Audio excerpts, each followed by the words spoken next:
선생님, 우리 애가 배가 또 아파해요. 아까부터 계속 화장실을 다녀왔는데도 그래요. 우리 애가 심각한 병에 걸린 거면 어쩌죠? 아프고 무섭고 속상해해요. 아휴, 지금 몇 년째 이 병이 낫지 않고 있잖아요. 이 병을 치유할 수 있는 방법이 있기나 한 걸까요?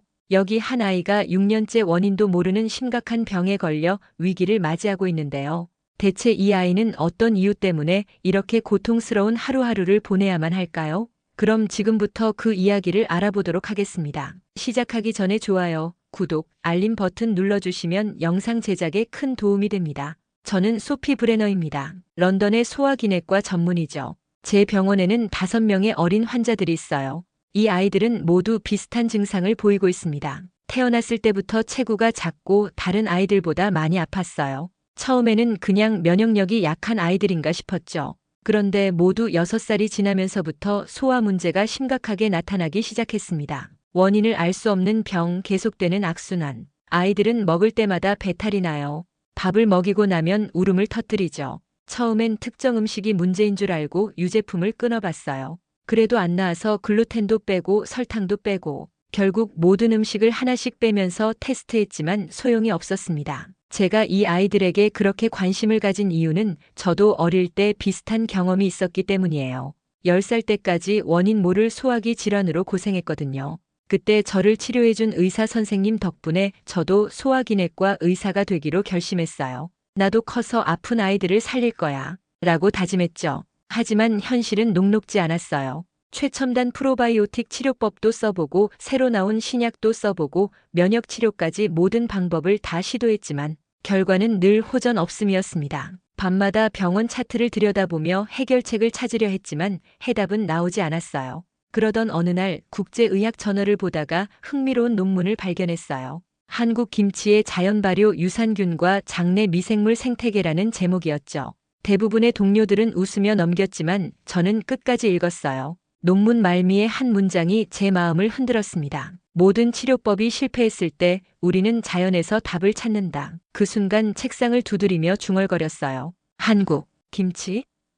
이게 혹시 기회가 될 수 있을까? 최첨단 서구 의학으로도 해결하지 못한 이 난제를 오래된 전통 발효식품에서 실마리를 찾을 수 있을까? 가슴이 뛰기 시작했어요. 새로운 희망이 보이는 것 같았습니다. 밤새 잠을 이루지 못했어요. 아이들의 고통받는 모습이 자꾸 눈앞에 아른거렸거든요. 아이들의 부모님들이 절망에 빠진 얼굴도 생각났습니다. 저도 어릴 적에 겪었던 그 고통을 이 아이들이 겪고 있다고 생각하니 가슴이 아팠어요. 무언가 새로운 시도를 해야 했습니다. 이렇게 더는 방관할 수 없었어요. 논문을 읽은 후 며칠 동안 저는 잠을 설쳤어요. 아이들의 아픈 모습이 자꾸 눈앞에 아른거렸죠. 그래서 결심했습니다. 논문을 쓴 서울김치연구소장 박영철 박사님께 이메일을 보내기로 했어요. 제 환자들이 어떤 상태인지 자세히 설명하고 김치 유산균에 대해 더 알고 싶다고 썼죠. 며칠 후에 박영철 박사님의 답장이 왔습니다. 제 사례가 흥미롭다면서 이메일로는 설명하기 어려우니 직접 와보라고 하셨어요. 연구소에서 함께 연구하면 좋겠다고요. 그 이메일을 읽는 순간 가슴이 두근거렸어요. 한국에 직접 가서 새로운 치료법을 찾을 수 있을지도 모른다는 희망이 생겼죠. 하지만 문제가 있었습니다. 병원 동료들과 원장님이 모두 반대했어요. 병원 회의실에서 제 계획을 말했을 때 다들 차갑게 반응했습니다. 우리 원장님 리처드는 얼굴을 찌푸리며 말씀하셨어요. 한국, 김치? 말도 안 된다면서 우리는 과학자라고요. 제가 엉뚱한 것에 시간을 쓴다고 실망스럽다고 하셨습니다. 다른 의사들도 마찬가지였어요. 그냥 제약회사 파마테크의 새 약이 나올 때까지 기다리자고 했죠. 김치 같은 전통 음식으로 환자를 치료하겠다는 게 의사 도리에 맞지 않다고도 했어요. 모두 제 생각이 이상하다고 여겼습니다. 회의가 끝나고 병원 복도를 한참 걸었어요. 마음이 무거웠죠. 의사로서 쌓아온 모든 걸 걸고 하는 모험이니까요. 그날 밤 눈을 감고 깊이 생각했어요. 어릴 때 병실에서 창밖을 보며 나도 커서 아픈 아이들을 꼭 고쳐주겠다고 다짐했던 그 순간이 머릿속에 떠올랐죠. 아침이 되자 마음을 굳혔어요. 직접 가서 확인해 봐야겠다고요. 리처드 원장님께 2달간 휴가를 신청했습니다. 반대하시겠지만 제겐 이게 정말 중요한 일이라고 시간 낭비라면 제가 책임지겠다고 말씀드렸어요. 원장님은 한참 생각하시더니 한숨을 쉬며 허락하셨어요. 한번 가보라면서 환자들에게 헛된 희망을 주지 말고 병원 이름에 먹칠하지 말라고 당부하셨죠. 그렇게 서울행 비행기 표를 예약했습니다. 떠나기 전날 밤 6살 에밀리를 마지막으로 진료했어요. 에밀리는 벌써 2년째 병원을 들락날락했죠. 그날 에밀리 얼굴이 유난히 창백해 보였습니다. 에밀리가 언제 나아질까요? 라고 물었을 때 가슴이 아팠어요. 조금만 기다리면 좋은 방법을 찾아올 거라고 약속했죠. 집에 와서 짐을 싸면서 생각했어요. 이건 그냥 연구 여행이 아니라 에밀리와 아픈 아이들을 위한 희망을 찾는 여정이라고요. 그 희망을 찾기 위해 어떤 어려움도 이겨내겠다고 다짐했습니다. 비행기 표를 보며 설렘과 두려움이 함께 밀려왔어요. 한국이라는 낯선 나라에서 무얼 발견할지 모르지만 어쩌면 그곳에 우리 아이들을 구할 열쇠가 있을지도 모른다는 생각에 가슴이 뛰었습니다. 과학자로서 이런 모험은 위험할 수 있지만 의사로서 환자를 위해 모든 가능성을 시도해보는 건 제 의무라고 느꼈어요. 내일이면 새로운 여정이 시작됩니다. 서울에 도착한 첫날, 저는 완전히 다른 세계에 온 것 같았어요. 한국말도 못하고 길도 모르니 많이 당황스러웠습니다. 다행히 김치연구소에서 통역사 한 분이 공항까지 마중 나와주셨죠. 택시를 타고 연구소로 가는 길에 창밖 풍경이 너무 신기했어요. 높은 빌딩들, 한글로 된 간판들, 바쁘게 오가는 사람들, 모든 게 새롭고 낯설었습니다. 김치연구소에 도착하자 박영철 박사님이 따뜻하게 맞아주셨어요. 멀리서 오느라 고생 많았다면서 연구소에 와줘서 정말 감사하다고 하셨죠.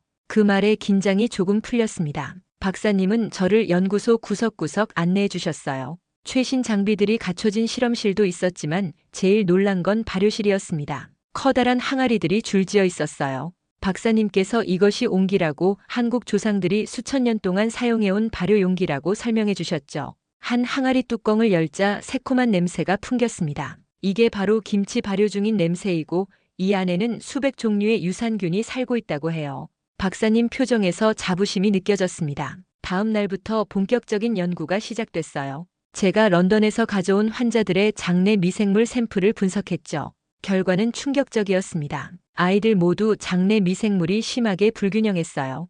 유익균은 거의 없고 해로운 균만 가득했죠. 박사님은 이 결과를 보시고 고개를 끄덕이셨어요. 예상했던 결과라면서 서양 아이들에게 흔한 패턴이라고요. 너무 깨끗한 환경에서 자라다 보니 면역계 발달에 필요한 미생물을 제대로 접하지 못했다고 하셨습니다. 그 말씀을 듣고 생각했어요. 제가 배운 서양 의학에선 균은 없애야 할 대상이었거든요. 하지만 여기선 균을 키우는 걸 중요하게 여기더군요. 이런 관점 차이가 처음엔 낯설었습니다. 연구소 사람들은 모두 친절했어요. 점심시간엔 김치를 비롯한 한국 음식을 대접해 주셨죠. 처음엔 맵고 낯선 맛이라 조금 힘들었지만 며칠 지나니 오히려 찾게 되더라고요. 어느 날 박사님이 제안하셨어요. 내일은 재래시장에 가서 김장 체험을 해보는 게 어떻겠냐고요. 김치 만드는 과정을 직접 보고 배워야 진짜 이해할 수 있다고 하셨습니다. 다음 날 아침 우리는 근처 재래시장으로 갔어요. 시장은 활기가 넘쳤습니다. 큰 소리로 물건을 파는 상인들, 신선한 채소와 과일들, 싱싱한 생선들, 모든 게 생동감 있고 활기차 보였죠. 시장 한쪽에 마련된 공간에서 김장 체험이 시작됐어요. 할머니들이 모여서 배추를 절이고 양념을 버무리는 모습이 참 인상적이었습니다. 저도 도전해봤죠. 처음엔 서툴렀지만 옆에 계신 할머니께서 손을 잡고 알려주셨어요. 말은 못 알아들어도 그 마음은 느껴졌습니다. 배추 사이사이에 양념을 넣으면서 문득 생각했어요. 이건 단순한 요리가 아니라 하나의 의식 같다고요. 할머니들 손끝에서 느껴지는 정성, 함께 모여 웃고 떠들며 일하는 모습. 이게 바로 한국 사람들이 말하는 정성인가 싶었죠. 그날 저녁 숙소로 돌아와 노트에 적었어요. 김치는 그냥 음식이 아니라는 걸 깨달았습니다. 과학과 문화와 정성이 만나는 지점이었어요. 우리 서양 의학이 잊고 있던 무언가가 여기 있는 것 같았습니다. 저는 2주 동안 연구소에서 매일 실험을 진행했어요. 런던에서 가져온 환자 샘플들과 김치에서 분리한 유산균을 함께 배양하는 실험이었죠. 처음엔 별 기대 없이 시작했는데 결과가 놀라웠습니다. 환자 샘플에 김치 유산균 배양액을 넣자 장내 미생물 균형이 확연히 달라졌어요. 현미경으로 관찰해보니 해로운 균들이 줄어들고 유익균들이 늘어나는 게 보였습니다. 특히 에밀리의 샘플에서 변화가 가장 컸어요. 에밀리는 다른 아이들보다 증상이 더 심했는데 오히려 반응이 더 좋았죠. 제 손이 떨릴 정도로 흥분됐어요. 혹시 착각하는 건 아닐까 싶어 실험을 3번이나 반복했지만 결과는 매번 같았습니다. 박영철 박사님도 이 결과를 보고 깜짝 놀라셨어요. 이렇게 빨리 변화가 나타날 줄은 예상하지 못했다면서요. 우리는 밤늦게까지 실험실에 남아 데이터를 분석했습니다. 샘플 이미지를 비교하고 균 종류를 분석하고 성장 곡선을 그려봤어요. 형광등 불빛 아래 컴퓨터 화면을 들여다보며 밤을 새우는데도 전혀 피곤하지 않았어요. 가슴이 두근거리고 희망으로 가득 찼거든요. 박사님은 밤 11시가 넘어 커피를 가져오시며 환하게 웃으셨어요. 서양 의학과 한국 전통 지혜가 만나면 이런 놀라운 결과가 나올 수 있다고 하셨죠. 저도 정말 기뻤습니다. 드디어 아이들을 도울 실마리를 찾은 것 같았어요. 세계 최고 병원에서도 해결하지 못한 문제를 한국의 전통 발효식품에서 답을 찾다니 정말 신기했습니다. 그런데 그날 밤 갑자기 런던 병원에서 이메일이 왔습니다. 리처드 원장님이었어요. 제 연구 활동이 병원과 맺은 계약을 위반할 수 있다는 내용이었죠. 특히 제약회사 파마테크에서 우려를 표명했다고 했어요. 화면을 보는 순간 온몸에 식은땀이 흘렀어요. 기쁨에 젖어있던 마음이 순식간에 얼어붙었습니다. 이메일을 읽는 순간 가슴이 철렁 내려앉았습니다. 파마테크는 제가 일하는 병원의 연구비를 지원하는 회사였어요. 이 회사는 새로운 소화기 질환 치료제를 개발 중이었고 제 환자들도 그 임상시험 대상이었죠. 제가 다른 치료법을 찾고 있다는 소식을 듣고 불편해한 모양이었어요. 이메일 내용은 공손했지만 그 속에 숨겨진 경고의 메시지가 느껴졌습니다. 어쩌면 이건 예상했던 일인지도 모릅니다. 병원을 떠나기 전부터 반대 의견이 많았으니까요. 하지만 실제로 이런 압박이 오니 막막했어요. 연구를 계속하면 직업을 잃을 수도 있다는 생각이 들었습니다. 머릿속이 복잡해졌어요. 이제 막 희망의 빛을 발견했는데 그 빛을 향해 가는 길이 험난할 것 같았죠. 그날 밤 잠을 이루지 못했어요. 한편으론 희망적인 실험 결과에 기뻤지만 다른 한편으론 앞으로 닥칠 난관이 두려웠죠. 이불을 뒤집어 쓰고 몸을 웅크렸지만 복잡한 생각들이 머릿속을 맴돌았어요. 모든 걸 걸고 싸워야 할까? 아니면 안전하게 물러나야 할까? 밤새 고민했습니다. 아침에 박사님께 이 상황을 설명드렸어요. 박사님은 오히려 저를 격려해 주셨습니다. 모든 중요한 발견에는 반대가 따르기 마련이라고 하셨어요.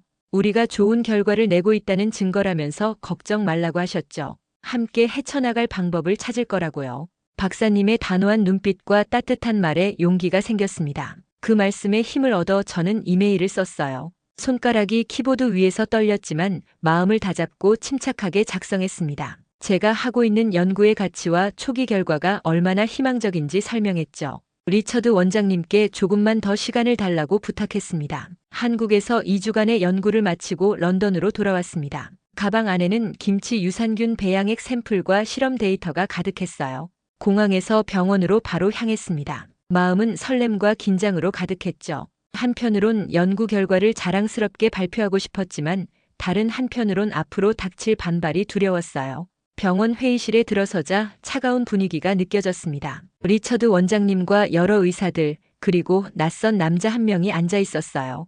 원장님이 그를 소개했습니다. 파마테크의 수석 연구원 마이클 존슨이라고요. 마이클의 표정은 굳어 있었고 눈빛은 날카로웠습니다. 제가 한국에서의 연구 결과를 발표하기 시작하자 회의실은 점점 더 긴장된 분위기로 변했어요. 김치 유산균이 어떻게 장 속 균들의 균형을 회복시키는지, 환자 샘플에서 어떤 변화가 보였는지 설명했습니다. 마지막에 이 치료법이 실제 환자에게도 효과가 있는지 임상시험을 해봐야 한다고 말했어요. 그러자 마이클이 자리에서 벌떡 일어났습니다. 얼굴은 붉게 달아올라 있었고 목소리는 떨리고 있었어요. 이 모든 게 과학적으로 검증된 게 맞느냐며 김치라니, 발효식품이라니, 민간요법에 기대자는 것이냐고 물었습니다. 그의 말에는 비웃음과 조롱이 담겨 있었어요. 다른 의사들도 비슷한 반응이었습니다. 표본이 너무 적다, 대조군이 없다, 착각일 수도 있다는 등의 비판이 쏟아졌어요. 모든 비판에 과학적으로 답하려 했지만 그들은 이미 마음을 닫은 것 같았습니다. 심장은 빠르게 뛰었고 손바닥에 땀이 배었어요. 하지만 최대한 침착하게 대응하려 노력했습니다. 회의가 끝나고 원장님이 저를 따로 불렀어요. 그의 사무실에 들어가자 마이클이 이미 앉아 있었습니다. 원장님은 작은 목소리로 말씀하셨어요. 제가 뛰어난 의사라는 건 알지만 이 연구는 위험하다고요. 병원 평판에도 좋지 않고 무엇보다 파마테크와의 관계가 문제라고 했습니다. 마이클이 말을 끊었어요. 그의 목소리는 부드러웠지만 그 속에 숨겨진 위협이 느껴졌습니다. 우리와의 계약을 위태롭게 하지 말라면서 제 경력도 걸려있지 않냐고요. 그들의 약은 이미 마지막 임상시험 중이니 몇 달만 더 기다리면 이 모든 문제가 해결될 거라고 했습니다. 그의 말을 들으며 가슴이 답답했어요. 이건 단순한 과학적 논쟁이 아니었습니다. 돈과 권력 그리고 제약회사의 이익이 걸린 문제였어요. 제 연구가 성공하면 그들의 신약은 가치가 떨어질 테니까요. 숨이 막힐 것 같았지만 꾹 참고 대답했습니다. 전 그저 환자들을 위한 최선의 치료법을 찾고 있을 뿐이라고요. 병원을 나오면서 머릿속이 복잡했습니다. 이제 어떻게 해야 할까? 포기해야 할까? 하지만 그럴 수 없었어요. 그날 밤 집에 돌아와 가족 사진첩을 꺼내봤습니다. 어릴 적 병원 침대에 누워있던 제 모습, 그리고 저를 살려준 의사 선생님과 찍은 사진이 있었어요.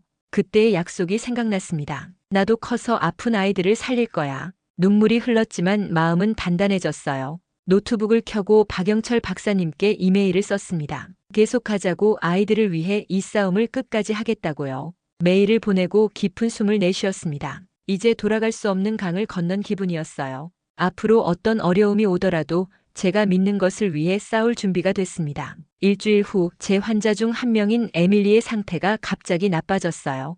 에밀리 부모님이 병원에 응급으로 데려오셨습니다. 에밀리는 얼굴이 하얗게 질려 있었고 배를 움켜쥐며 고통스러워했어요. 검사 결과 장점막에 심한 염증이 생겼고 탈수 증상도 보였습니다. 저는 에밀리를 중환자실로 옮기고 응급 처치를 했어요. 링거로 수분을 공급하고 통증을 줄여주는 약도 주었습니다. 하지만 이런 치료는 임시 방편일 뿐이었어요. 에밀리의 병을 근본적으로 치료하지 못하면 상태는 계속 나빠질 거였습니다. 에밀리 부모님은 병실에서 너무 슬퍼하셨어요. 제발 아이를 살려달라며 어떤 방법이든 써달라고 하셨습니다. 그 말씀에 가슴이 찢어지는 것 같았어요. 그날 밤 병원 규정을 어기는 것이란 걸 알면서도 결심했습니다. 한국에서 가져온 김치 유산균 배양액을 사용하기로 했어요. 물론 공식적인 치료로는 허용되지 않았지만 에밀리 부모님께 상황을 설명하고 동의를 받았습니다. 부작용이 있을 수도 있고 효과가 없을 수도 있지만 지금으로선 이게 새로운 희망이 될 수 있다고 말씀드렸어요. 부모님은 눈물을 닦으며 동의하셨습니다. 저를 믿는다고 하셨어요. 저는 연구실로 가서 김치 유산균 배양액을 가져왔습니다. 손이 떨렸어요. 이렇게 하다 발각되면 의사 자격을 잃을 수도 있었으니까요. 하지만 에밀리의 고통에 찬 얼굴을 생각하니 다른 선택이 없었습니다. 에밀리의 병실로 돌아와 유산균 배양액을 특수 영양제에 섞어 투여했어요. 그리고 밤새 에밀리 곁을 지켰습니다. 1시간, 2시간. 변화가 있나 계속 지켜봤어요. 처음엔 별다른 차도가 없었습니다. 가슴이 조여들었어요. 혹시 실패한 걸까 하는 생각이 들었습니다. 새벽 4시쯤 에밀리가 조용히 잠들기 시작했어요. 통증이 줄어든 건지 더 이상 얼굴을 찌푸리지 않았습니다. 체온과 맥박도 정상으로 돌아왔어요. 아침이 되자 에밀리는 깨어나 희미하게 미소를 지었습니다. 배가 덜 아프다고 했어요. 그 순간의 기쁨은 말로 표현할 수 없었습니다. 눈물이 나올 것 같았지만 꾹 참았어요. 아직 완전히 나은 게 아니었으니까요. 하지만 희망이 보였습니다. 에밀리의 상태는 조금씩 좋아졌어요. 두 번째 투여 후에는 음식도 조금 먹을 수 있게 됐습니다. 세 번째 날엔 침대에서 일어나 걸을 수 있었고요. 이런 변화를 기록하고 수치화해서 데이터를 모았어요. 혈액 검사, 장내 미생물 검사, 염증 수치 등 모든 것을 꼼꼼히 측정했습니다. 이 데이터가 나중에 제 주장을 뒷받침할 증거가 될 테니까요. 하지만 문제가 생겼어요. 병원 내 누군가가 제가 허가받지 않은 치료를 하고 있다는 사실을 알게 됐습니다. 리처드 원장님이 갑자기 에밀리의 병실에 들어왔어요. 무슨 짓을 하느냐며 병원 규정 위반이라고, 환자 안전을 위험에 빠뜨리는 행동이라고 화를 내셨습니다. 원장님의 얼굴은 분노로 일그러져 있었어요. 하지만 저는 에밀리의 검사 결과를 보여드렸습니다. 모든 지표가 좋아지고 있다고, 염증이 줄고 장내 미생물 균형이 회복되고 있다고 말씀드렸어요. 이게 환자 안전을 위험에 빠뜨리는 일인지 물었습니다. 원장님은 자료를 보시더니 한참을 말없이 계셨어요. 그리고 한숨을 쉬며 말씀하셨습니다. 제가 좋은 의사란 걸 알지만 규칙을 어기면서까지 이러는 건 문제라고요. 병원 윤리위원회에 이 문제를 보고해야 할 것 같다고, 결정이 나올 때까지 에밀리 치료는 다른 의사에게 맡기겠다고 하셨습니다. 제 심장이 내려앉는 기분이었어요. 하지만 후회는 없었습니다. 에밀리의 상태가 좋아지고 있었으니까요. 그때 에밀리 부모님이 다가오셨어요. 저에게 감사하다며 처음으로 아이가 나아지고 있다고 규칙을 어긴 거라면 자기들이 책임지겠다고 하셨습니다. 그 말씀에 가슴이 뭉클했어요. 이제 제 앞에는 병원윤리위원회의 결정이라는 또 다른 벽이 기다리고 있었습니다. 하지만 적어도 에밀리는 나아지고 있었고 제가 옳은 일을 했다는 확신이 들었어요. 병원윤리위원회 회의가 열리는 날이 왔어요. 저는 밤새 준비했고 모든 데이터를 정리했습니다. 에밀리의 사례뿐 아니라 다른 4명의 환자들에게도 부모님 동의하에 같은 치료를 시작했거든요. 모두 좋은 반응을 보였습니다. 특히 에밀리는 일주일 만에 퇴원할 정도로 회복됐어요. 윤리위원회 회의실에 들어가니 긴장된 분위기였습니다. 병원의 원로 의사들과 외부 전문가들이 둘러앉아 있었어요. 파마테크의 마이클도 한쪽에 앉아 있었고요. 저는 떨리는 마음을 진정시키고 발표를 시작했습니다. 먼저 한국김치연구소와의 공동 연구 결과를 보여드렸어요. 그리고 에밀리와 다른 환자들의 치료 전후 데이터를 비교했습니다. 모든 환자가 염증 수치가 낮아지고 장내 미생물 균형이 회복되는 놀라운 결과를 보였어요. 마지막으로 에밀리 부모님이 직접 쓴 편지를 읽어드렸습니다. 발표가 끝나고 질문이 이어졌어요. 날카로운 질문들도 많았지만 제가 준비한 데이터로 대부분 답변할 수 있었습니다. 마이클은 계속 비판적인 질문을 던졌어요. 하지만 더 이상 냉소적인 태도는 아니었습니다. 오히려 진지하게 관심을 갖는 것 같았어요. 마지막으로 위원장이 물었습니다. 이 치료법의 안전성을 어떻게 보장할 수 있느냐고요. 저는 솔직하게 답했어요. 아직 완벽하지 않지만 현재로선 다른 대안이 없는 환자들에게 희망이 될 수 있다고요. 그리고 한국 연구진과 함께 더 많은 안전성 테스트를 진행할 계획이라고 말씀드렸습니다. 회의가 끝나고 며칠 후 윤리위원회의 결정이 내려졌어요. 놀랍게도 제 치료법에 대한 소규모 임상시험을 승인해 주기로 했다는 내용이었습니다. 물론 엄격한 조건과 감독 하에서였지만 이미 큰 승리였어요. 기쁨의 눈물이 흘렀습니다. 더 놀라운 일은 그 후에 벌어졌어요. 에밀리의 치료 성공 사례가 의학 저널에 실리면서 세계 언론이 관심을 보이기 시작했습니다. BBC, CNN 등 유명 언론사들이 한국 발효 음식, 세계 의료계 판도 흔들다라는 제목으로 보도했어요. 논쟁이 있었지만 많은 의사들이 관심을 보였습니다. 그리고 정말 뜻밖의 제안이 왔어요. 파마테크의 마이클이 저를 찾아온 거예요. 처음에는 또 압박이나 협박이 아닐까 걱정했는데 전혀 달랐습니다. 마이클은 저희 연구와 파마테크의 기술을 접목하는 협력 방안을 제안했어요. 천연 유산균과 그들의 약물을 결합한 새로운 치료법을 개발하자는 거였습니다. 저는 조심스럽게 질문했어요.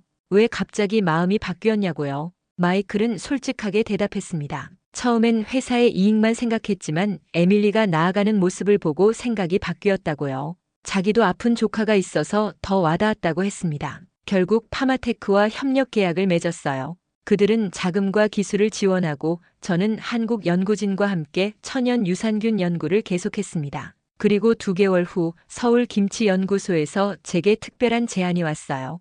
명예연구원으로 위촉하고 싶다는 내용이었습니다. 서울로 날아가 임명식에 참석했어요. 박영철 박사님과 연구진들이 따뜻하게 맞아주셨습니다. 한국 전통 의상인 한복을 선물 받고 감동했어요. 박사님이 말씀하셨습니다. 이건 단순한 성공이 아니라 동서양 의학의 아름다운 만남이라고요. 그 말씀에 깊이 공감했습니다. 런던으로 돌아와서 병원 생활은 완전히 달라졌어요. 예전엔 제 의견을 무시하던 동료들이 이제는 제 연구에 관심을 보이기 시작했습니다. 특히 김치 유산균 치료법으로 건강을 되찾은 아이들의 이야기가 알려지면서 더 많은 환자들이 찾아왔어요. 제 진료실 벽에는 한국에서 가져온 김치 항아리 사진을 걸어두었습니다. 환자들이 질문할 때마다 한국 문화와 발효식품의 가치에 대해 이야기해주곤 했어요. 아이들은 특히 김치를 만드는 과정에 호기심을 보였습니다. 하지만 맵다는 얘기를 들으면 다들 놀라워했죠. 어느 날 제게 특별한 생각이 떠올랐어요. 왜 병원에서 김치 만들기 워크숍을 열지 않을까? 처음엔 원장님이 망설였지만 결국 허락해 주셨습니다. 병원 뒤뜰에 작은 텐트를 치고 김치 담그기 행사를 열었어요. 제 환자 가족들, 동료 의사들, 지역 주민들이 참가했습니다. 한국에서 배운 대로 배추를 소금에 절이고 고춧가루와 여러 양념을 섞어 김치를 담갔어요. 처음 해보는 사람들이 많아서 어설펐지만 모두가 즐거워했습니다. 특히 에밀리가 빨간 양념을 보고 놀라면서도 용기 내어 직접 배추에 양념을 바르는 모습이 감동적이었어요. 그날 저녁 다 같이 모여 식사를 했습니다. 영국 음식과 한국 음식이 한 테이블에 어우러졌어요. 에밀리 아빠가 건배를 제안했습니다. 소피 선생님과 한국의 김치 연구자들에게 감사드립니다. 우리 아이들의 건강을 찾아주셨어요. 시간이 흐르면서 저희 치료법은 더 많은 임상시험을 거쳐 정식 치료법으로 인정받았습니다. 파마테크는 결국 새 약을 출시했지만 저희 유산균 치료와 병행하는 방식으로 바뀌었어요. 사실 둘을 함께 사용했을 때 효과가 더 좋았거든요. 이제 저는 병원 안에서 두 세계를 연결하는 다리 역할을 하게 됐습니다. 박영철 박사님과는 계속 연락을 주고받았어요. 1년에 2번씩 서로 방문하며 새로운 연구를 함께 했죠. 덕분에 병원에 한국 의대생들이 연수를 오기도 하고 우리 병원 의사들이 한국에 연수를 가기도 했습니다. 문화교류의 다리가 된 셈이에요. 때로는 제가 한 일이 그저 운이 좋았던 건 아닐까 생각하기도 해요. 하지만 생각해보면 운이 아니라 용기였던 것 같습니다. 낯선 곳에 가서 낯선 방식을 받아들이고 기존 체계에 도전할 용기가 필요했으니까요. 그 용기 덕분에 많은 아이들이 건강을 되찾았어요.